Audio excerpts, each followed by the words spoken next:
You know the Velaryons. Corlys Velaryon, the sea snake, master of the seas, richest man in Westeros during his time. So, where are they during Game of Thrones? Why don't we see them ruling the waves in the show?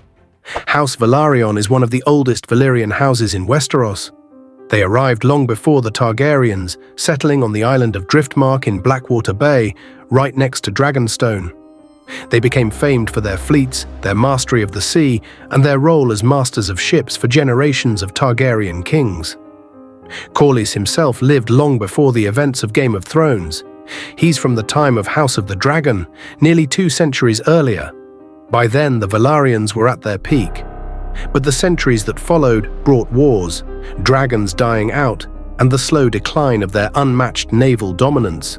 By the time of Game of Thrones, the head of the house is Lord Monford Velaryon.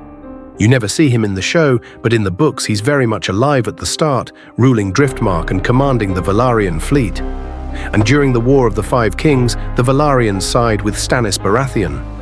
Remember, Stannis holds Dragonstone at this point, and Driftmark is sworn to Dragonstone, so the Velaryons are his vassals. When the Battle of the Blackwater comes, Lord Montfort leads ships in Stannis' fleet against King's Landing. The result is disastrous. Wildfire engulfs the bay, the fleet is shattered, and Monford Velaryon is killed. His heir, Monterys Velaryon, inherits the title Lord of the Tides, at just 6 years old. That means for most of Game of Thrones, House Velaryon is technically led by a child lord.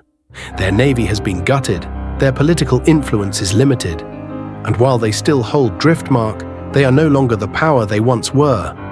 But there's another Velaryon thread in the story, one that only appears in the books.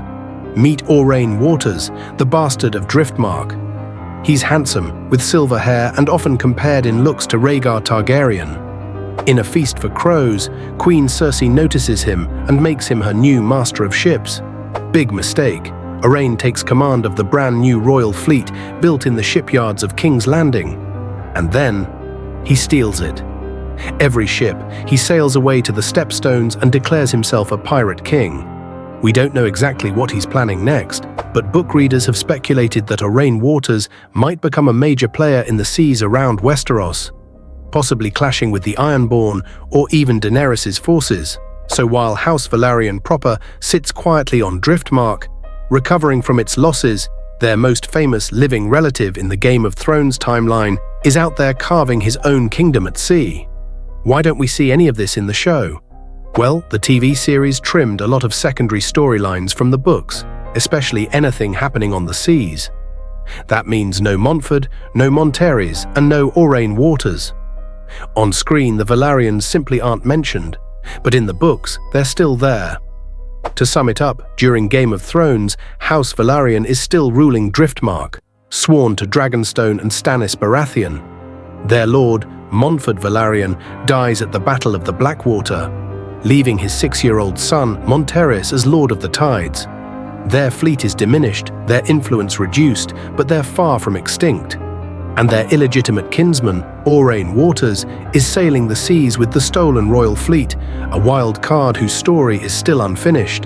From sea kings to quiet vassals, House Velaryon's story is one of rise, decline, and survival. They may not dominate the screen in Game of Thrones, but in the books, their banners still fly, their ships still sail, and their name still carries the weight of centuries of power. So next time you think of the great houses of Westeros, remember the silver seahorse. Even in the shadows, the tides are always moving.